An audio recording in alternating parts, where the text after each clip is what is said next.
Assalamualaikum warahmatullahi ta'ala wabarakatuh. Materi kali ini yaitu pengertian iman kepada hari akhir.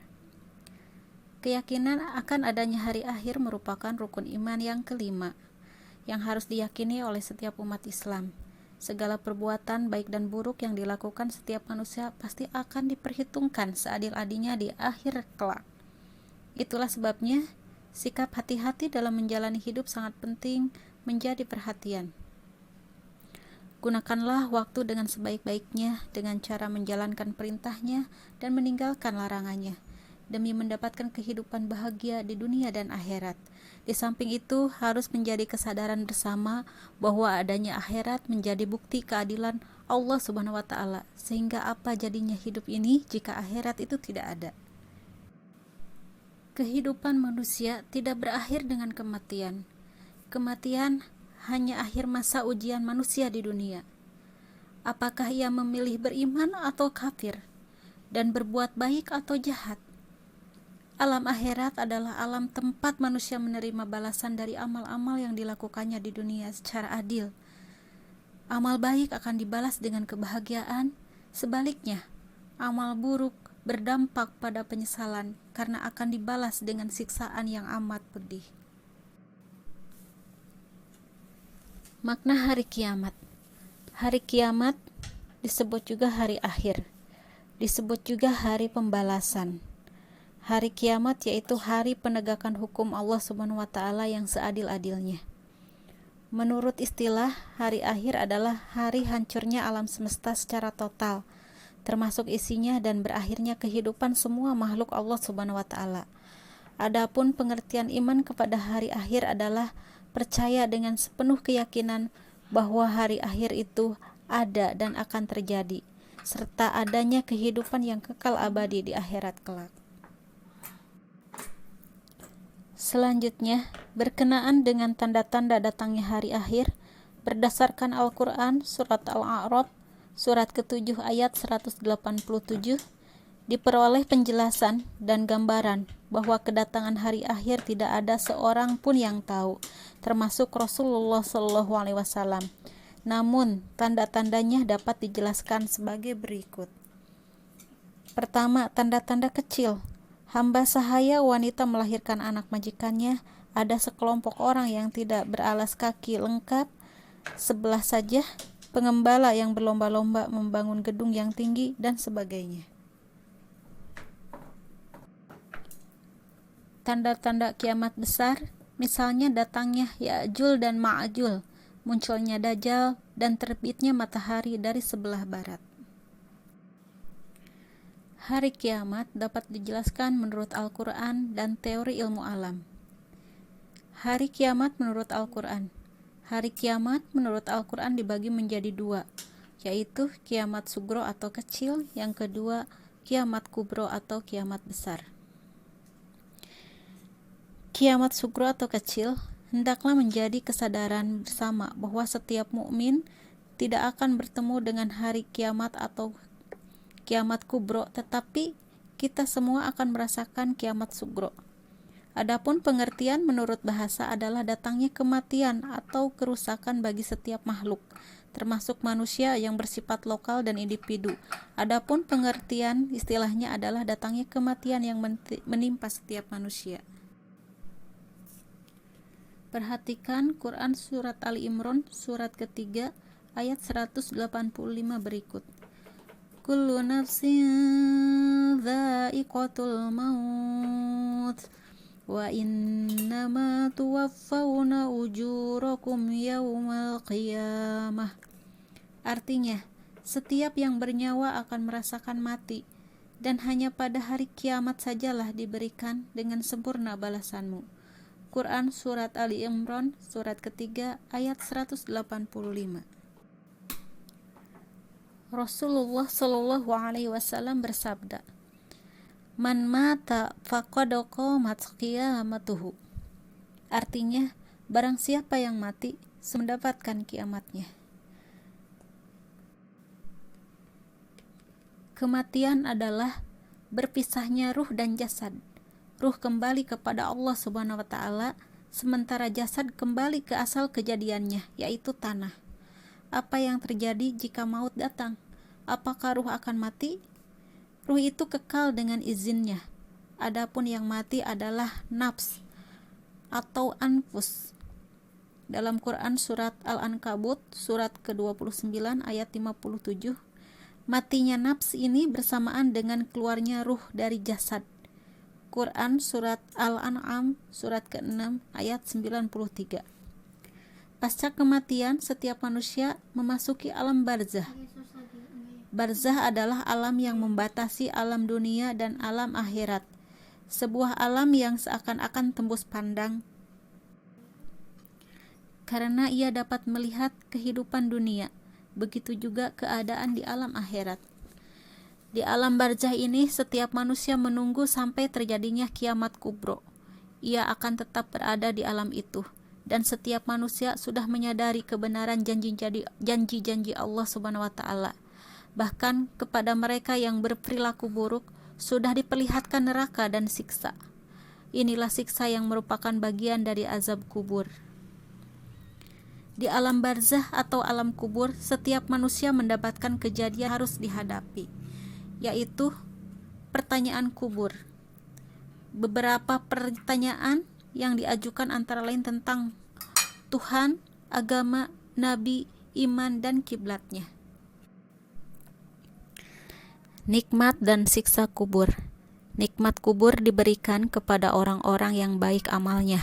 Terdapat dalam Quran surat Ali Imran surat ketiga ayat 169 sampai 170 dan Quran surat Al-Baqarah surat kedua ayat 154.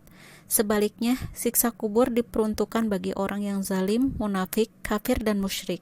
Terdapat dalam Quran surat Al-An'am surat ke-6 ayat 93 atau Quran surat Al-Mu'minun surat ke-40 ayat 46. Yang kedua, kiamat kubro atau kiamat besar. Menurut pengertian istilah, kiamat kubro adalah berakhirnya kehidupan semua makhluk dan hancur leburnya alam semesta secara total dan serentak.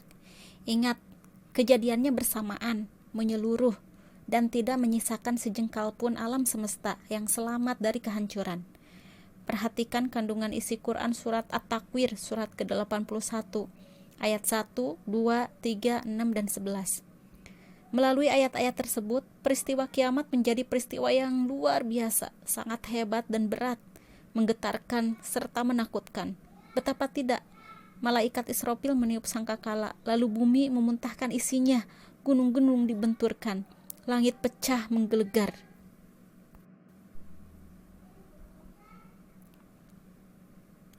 Benda-benda bumi pun bertabrakan, dan terjadilah kerusakan yang sangat dahsyat. Sementara manusia bingung tidak berdaya, tidak tahu kemana arah yang dituju, tidak kenal keluarga dan karib kerabat.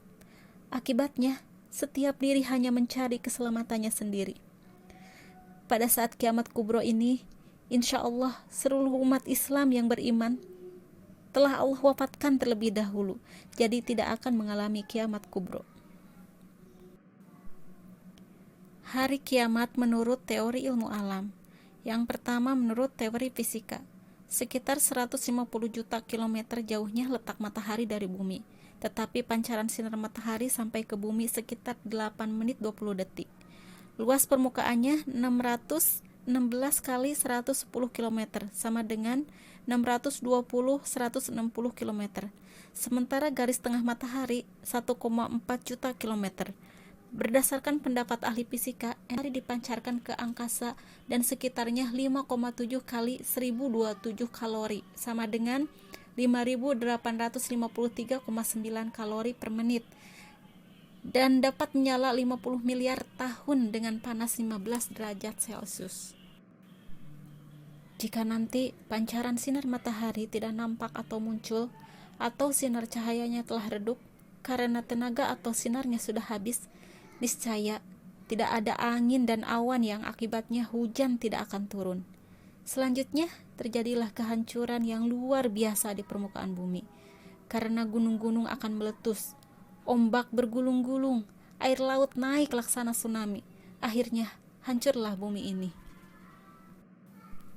Yang kedua, menurut teori geologi, eksistensi bumi terjadi dari gas yang berputar. Jika daya putarannya hilang atau diam, gas itu menjadi dingin. Akibatnya, gas yang berat mengendap ke bawah, sementara yang ringan berada di atas. Jika peristiwa ini berlangsung lama sekali atau evolusi, gas bagian luar mengeras menjadi batu, kerikil, pasir, dan sebagainya. Akibatnya selanjutnya, bagian tengah masih panas. Zat panas bercampur lava, lahar, batu, dan pasir panas. Bumi beredar karena adanya daya tarik matahari terhadap bumi berkurang, maka bumi akan bergeser dari matahari. Akibatnya, putaran bumi semakin cepat dan akan mengalami nasib seperti meteor yang menyala. Akibatnya, kehancuran menjadi hal yang mutlak terjadi. Periode hari akhir. Setelah alam semesta hancur secara total dan kehidupan semua makhluk berakhir, mulailah manusia menjalani tahapan kehidupan baru dan proses menuju alam baqa. Tahapan tersebut dapat dijelaskan sebagai berikut. Yang pertama yaitu Yaumul Ba'ats. Pengertian Yaumul Ba'ats adalah proses dibangkitkan seluruh makhluk dari alam kubur atau alam barzah. Peristiwa ini terjadi setelah hancur dan musnahnya alam semesta, termasuk manusia. Perhatikan Quran Surat Al-Mujadalah, surat ke-58 ayat 6 berikut. Yauma yab'atsuhumullahu jami'an fayunabbi'uhum bima 'amilu ahsahullahu wa nasuh wallahu ala kulli syai'in syahid. Yang artinya, pada hari itu mereka semua dibangkitkan Allah, lalu diberitakannya kepada mereka apa yang telah mereka kerjakan. Allah menghitungnya, semua amal perbuatan itu, meskipun mereka telah melupakannya, dan Allah Maha menyaksikan segala sesuatu. Quran Surat Al-Mujadalah, surat ke-58 ayat 6. Yang kedua, Yaumul Hasyr atau Alam Mahsyar. Tahapan selanjutnya setelah Yaumul Ba'ats adalah Yaumul Hasyr, yaitu proses berkumpulnya manusia setelah dibangkitkan dari kuburnya atau alam barzah.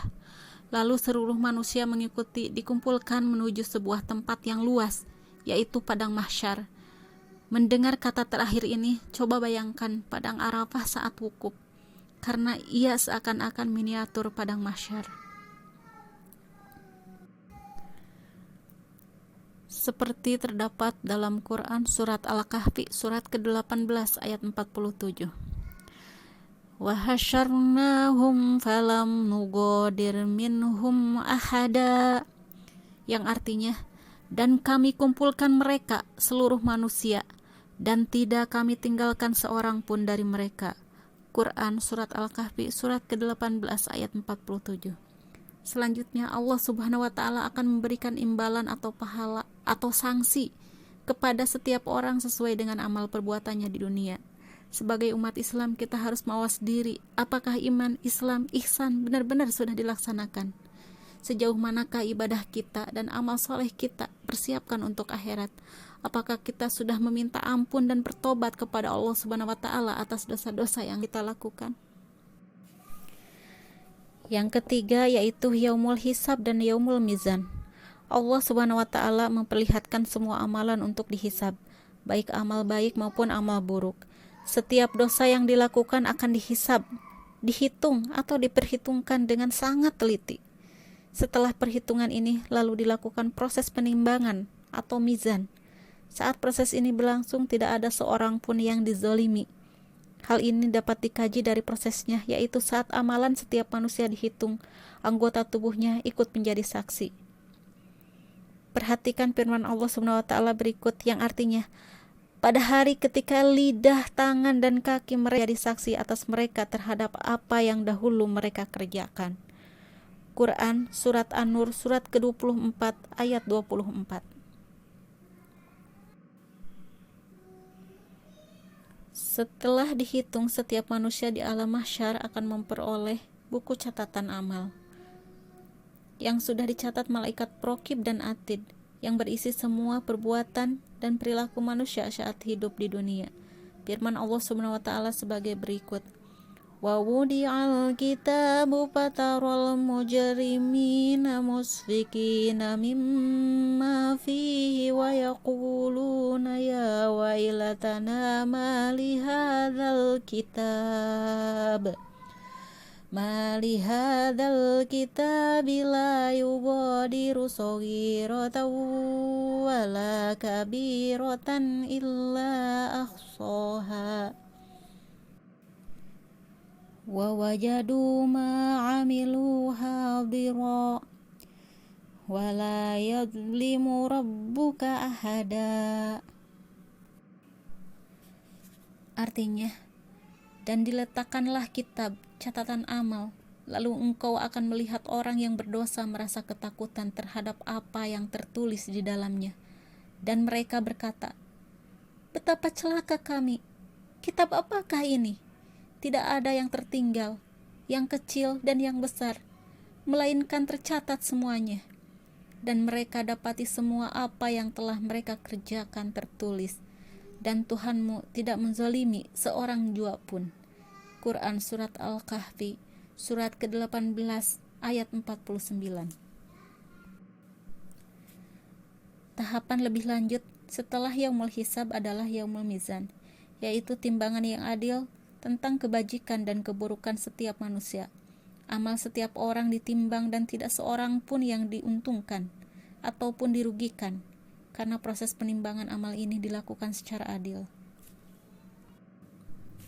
Firman Allah Subhanahu wa taala, wa nada'ul mawazinal qista liyaumil qiyamati fala nuzlamu nafsun syai'a wa in kana misqala habbatin min khardalin ataina biha wa kafa bina hasibin, yang artinya, dan kami akan memasang timbangan yang tepat pada hari kiamat, maka tidak seorang pun dirugikan walaupun sedikit, sekalipun hanya seberat biji sawi, pasti kami mendatangkannya pahala, dan cukuplah kami yang membuat perhitungan. Quran Surat Al-Anbiya, surat ke-21, ayat 47. Yang keempat, as-sirat. Makna dari as-sirat yaitu jembatan yang membentang di antara dua tepi neraka menuju surga.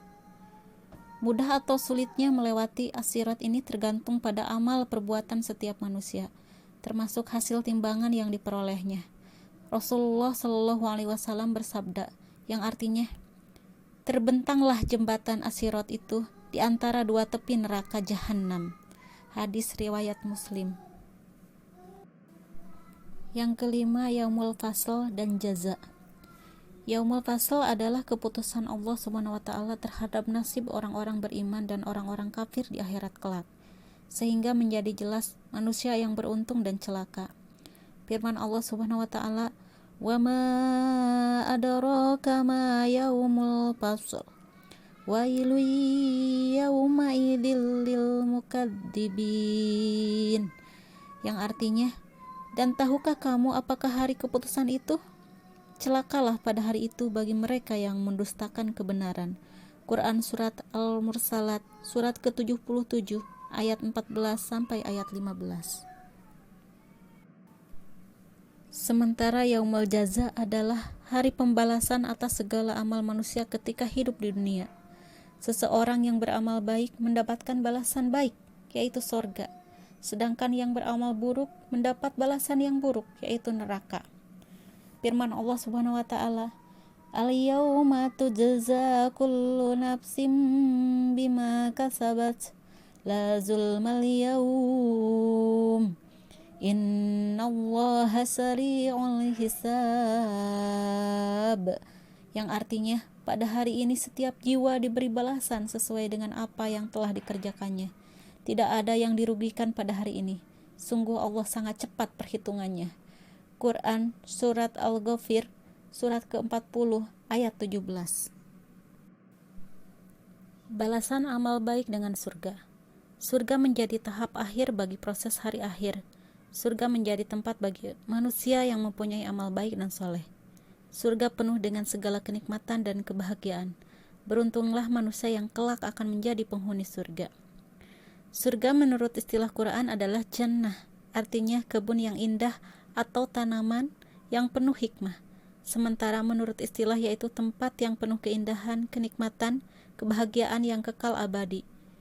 Allah Subhanahu wa Ta'ala memberikan surga sebagai karunia bagi hamba-hambanya yang memenuhi jalan ketakwaan dan kebenaran. Macam-macam surga dapat dijelaskan sebagai berikut. Yang pertama, surga Firdaus, terbuat dari emas, diperuntukkan bagi orang yang memelihara sholatnya dan khusyuk, berpaling dari pekerjaan sia-sia, yang membayar zakat, yang menjaga kemaluannya, memelihara amanah dan menepati janji.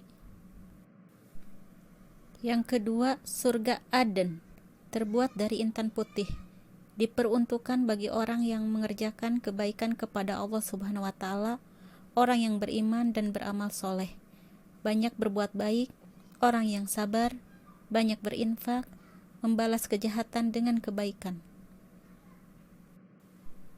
Yang ketiga, surga Naim, terbuat dari perak putih, diperuntukkan bagi orang yang bertakwa. Yang keempat, surga Ma'wa, terbuat dari jamrud hijau, diperuntukkan bagi orang yang mampu mengendalikan hawa nafsunya. Kelima, surga Darussalam, terbuat dari yakut merah, diperuntukkan bagi orang-orang yang kuat iman Islamnya, orang yang mengamalkan Al-Quran. Yang keenam, surga Darul Muqamah, terbuat dari permata putih, diperuntukkan bagi orang yang kebaikannya amat banyak. Yang ketujuh, surga Al-Muqamul Amin, terbuat dari emas, diperuntukkan bagi para orang yang bertakwa. Kedelapan, surga Khuldi, terbuat dari marjan merah dan kuning, diperuntukkan bagi orang yang taat menjalankan perintah dan menjauhi segala larangan Allah Subhanahu wa Ta'ala. Menurut hadis riwayat Ibnu Umar, pintu surga ada 8, yaitu sebagai berikut. Pertama, untuk para nabi dan rasul. Yang kedua, untuk orang yang mendirikan sholat dengan benar dan menyempurnakan wudunya. Yang ketiga, untuk orang yang mengeluarkan zakat. Yang keempat, untuk orang yang menganjurkan kebaikan. Yang kelima, untuk orang yang dapat menahan hawa nafsu dan syahwat. Yang keenam, untuk orang yang berumroh dan haji. Yang ketujuh, untuk orang yang ahli jihad. Yang kedelapan, untuk orang yang bertakwa. Mudah-mudahan kita termasuk salah satunya. Amin ya Allah ya Rabbal Alamin. Balasan perbuatan buruk dengan neraka. Jika di antara kita saat berada di dunia banyak mengerjakan perbuatan buruk dan tercela, menyimpang dari tuntunan Allah Subhanahu wa Ta'ala, serta kufur pada ajaran dan nikmatnya, kelak akan menerima balasan buruk berupa neraka. Sebagian bentuk siksanya digambarkan sebagai berikut. Tasla naran hamiyatan tusqa min aynin aniyatin laisa lahum ta'amun illa min dari illa yusmin wa la yughni min ju', yang artinya mereka memasuki api yang sangat panas, neraka, diberi minum dari sumber mata air yang sangat panas. Tidak ada makanan bagi mereka selain dari pohon yang berduri, yang tidak menggemukkan dan tidak menghilangkan lapar. Quran Surat Al-Ghasyiyah surat ke-88. Quran Surat Al-Ghasyiyah surat ke-88 ayat 4-7. Istilah yang dipakai oleh Al-Quran tentang neraka adalah an-nar, artinya api yang menyala atau tempat yang penuh siksaan. Allah Subhanahu wa Ta'ala berfirman, "Wa ma adraka mal khutamah narullahil muqadatul lati tattali'u 'alal afidah." Artinya, dan tahukah kamu apakah neraka hutamah itu? Yaitu api atau azab Allah yang dinyalakan, yang membakar sampai ke hati. Quran Surat Al-Humazah surat ke-104 ayat 5-7. Macam-macam neraka dapat dijelaskan sebagai berikut. 1. Neraka jahanam. Calon penghuninya adalah orang kafir, munafik, durhaka, yang mengikuti ajaran setan, berdosa, dan enggan membayar zakat. Yang kedua, neraka jahim. Calon penghuninya adalah orang-orang yang mendustakan ayat-ayat Allah, pendurhaka, dan orang yang menentang ayat-ayat Allah. Yang ketiga, neraka hawiyah. Calon penghuninya adalah orang yang dosanya lebih banyak daripada kebaikannya. Yang keempat adalah neraka wel. Calon penghuninya adalah orang yang apabila menimbang dari orang lain minta dilebihkan, dan apabila menimbang untuk orang lain dikurangi. Yang kelima, neraka syair. Calon penghuninya adalah orang yang memakan harta anak yatim, tidak mengikuti petunjuk Allah SWT, kafir, terperdaya setan, menyimpang dari perintah Allah SWT. Yang keenam, neraka lado. Calon penghuninya adalah orang yang berpaling dari agama Allah SWT dan penimbun kekayaan. Yang ketujuh, neraka sakor.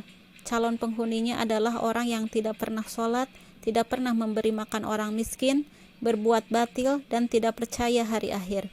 Yang kedelapan, neraka hutomah. Calon penghuninya adalah orang yang suka mengumpat, mencela, dan berprasangka buruk. Begitulah materi tentang hari akhir yang dapat Ibu sampaikan. Mohon maaf segala kekurangan. Akhir wa kalam. Wassalamualaikum warahmatullahi ta'ala wabarakatuh.